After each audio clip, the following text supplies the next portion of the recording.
The Concacaf W Championship is taking place this summer, July 4th through the 18th in Mexico. And there's a bit of a different format for this W Championship. The top two teams from the two groups, Group A and Group B, will earn direct qualification to the 2023 Women's World Cup.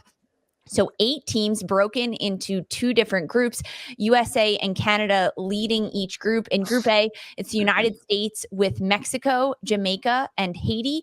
And in Group B, Canada, Costa Rica, Panama, and Trinidad and Tobago. The 2 third-place teams that will head to the brand new Intercontinental Play-In tournament with 3 qualification spots available. So that's all part of this new format reconstruction that's coming into play. However, the winning team of the entire Concacaf W Championship tournament will receive direct qualification to not only the World Cup, but also the 2024 Olympics. Then the second and the third place teams will face each other in September of 2023 for the final CONCACAF spot in the 2024 Olympics. But the W Championship happening this summer, July 4th through the 18th, hosted by Mexico in Mexico, 8 teams, 4 different groups. The draw happened. It was a little uneventful, knowing that the United States was going to lead one group and Canada was going to leave the other. But after the CONCACAF qualifiers, there was 8 teams to be chosen from into these 4 different groups. After this all shook out, you have Group A and Group B. Initial reactions to the restructuring of the CONCACAF W Championship and the qualifiers, how that all played out. What are your initial thoughts on this Group A and Group B? Lori, we'll start with you on this one. Yeah, well, I mean, listen, you have the top 2, as you mentioned, going from each group. So, I mean, it's exciting times. And also, holy cow, this is going to be a tough group, regardless of how, like, if you think about for the U.S., Mexico, Jamaica, and Haiti, like, I'm sorry, that this is the toughest World Cup qualifying we've had. And it just continues to go to show, like, how the women's game is, how it continues to evolve, right? And I think, Mexico last year when the U.S. played them heading into the Olympics, I think both games, if I remember correctly, are 4-0.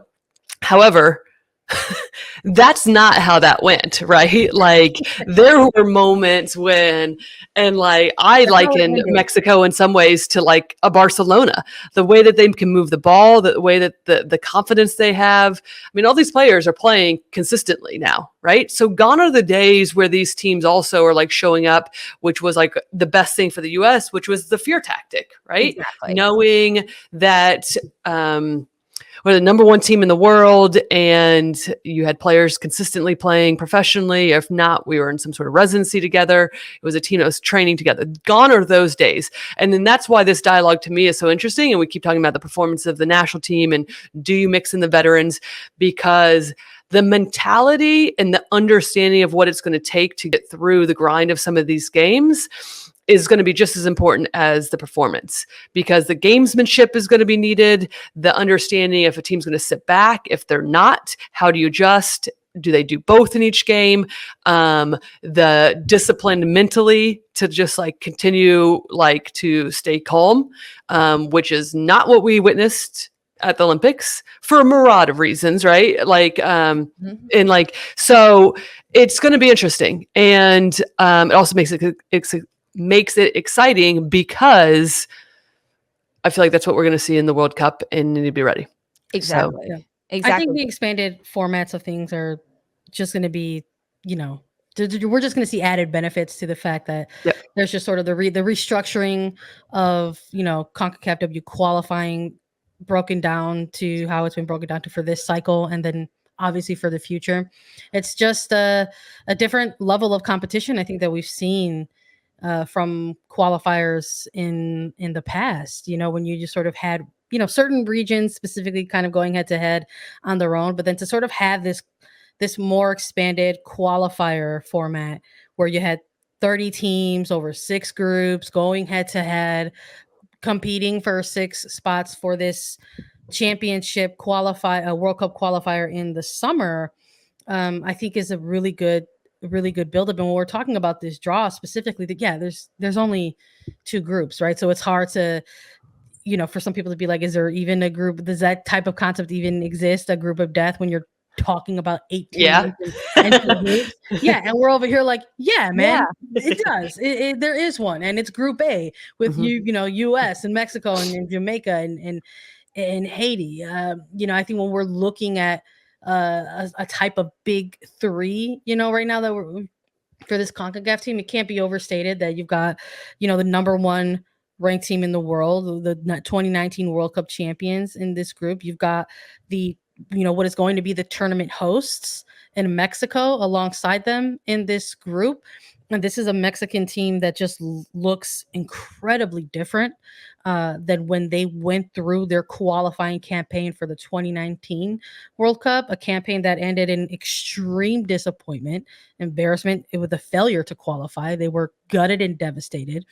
And we're looking at this national team now, and they're just in a completely different zone than they were even in the last World Cup qualifying rounds. And then you have Jamaica, who were debutantes in their first ever World Cup in 2019, trying to take, these extra steps in their program now in this group as well. It's going to be a very difficult group to advance out of. I think if you are any 3 of these teams, I feel for Jamaica. I think it's a tough draw for them. I'm in agreement with some of the comments in the live chat right now talking about that it's going to be tough for Jamaica. But the other thing of this is with this expanded format, right? We know out of this tournament from this draw that there will be 4 CONCACAF teams represented in the 2023 World Cup. But I want to aim bigger. I mean, there are going to be 2 teams that go to an confederation playoff. So there's a possibility that there's going to be 6 CONCACAF teams in a World Cup. And I'm here for that every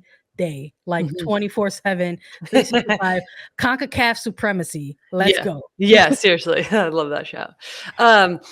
Lisa, I'll just go one other thing too is like, and just looking at some of the comments, we're seeing Steven Cruz Jr., the July 1st game versus Mexico with the women's national team, 29 shots and Mexico 5. Yeah, no doubt. Like, do I think that the U.S. player for player dominates in some ways still this CONCACAF? No doubt. Like, I mean, I don't even think that's, there's not a real discussion there. However, that's only a piece of the puzzle when you look at all this. And I've been a part of those games, right? Like, and we can dive into that later, but I've been a part of those games where there felt like there's like a lopsidedness, and that's not the results. So the whole point is that like consistently these teams, Jamaica and Mexico, more in particular in this group with the U.S., have players playing at the highest level. Yes. So that levels the playing field a lot more than it has been in the past. Then you just add in that it's soccer, right? Anything can happen. These players consistently know gamesmanship. They understand it's going to be in Mexico. It's going to be hot. There's going to be a lot of different factors that will take place with 2 days in between, these games. So it's a quick turnaround. So there's so many factors to take into consideration that that I just think continues to like decrease that gap even more so than regardless of the ranking by FIFA or what happens, right? And so that's why it makes it the best. It's also like when it comes to those type of numbers, I think they're because there's big differences and they're 2 completely different numbers, there's a tendency to get kind of fixated on that stuff. Yeah, I know I've been guilty of it too. Like, well, let's just look at the numbers. Let's look at the data, right? And when you're looking at the game stats, shots versus shots, or even just something like rankings versus rankings, maybe on the surface level, it sort of feels like it might be an uneventful competition or possibly lopsided, and I'm not going to say that there might not be some areas in which there are some more dominant scorelines. I mean, even with just the preliminary qualification of events that took place in February and April, we saw some separation of teams within these 30 national teams that were going head to head. We saw Mexico, dominate their group ultimately, and it had to come down to a final match day against Puerto Rico, and they were never looking back. It looked like Puerto Rico didn't have a chance on that day because of how Mexico came out to play. You had Haiti putting up 40 plus something goals in their group. There are areas within the qualifiers where you could see that there are still some gaps that need to be closed a little bit, but that's also kind of part of the point of this kind of reformatting with CONCACAF W. And sort of having the reformatting or the expansion of some of these tournaments, or the paths to qualifying, or the paths to the championships, because that it's been evident for multiple years now that they want to see more competitive fixtures coming out from this region and within these moments. And I know, Lori, you've giving us the experience, of having to prepare for these things, and maybe you can even shed more light on that for us, because we're talking about gaps. So we're talking about 2022 compared to 2010.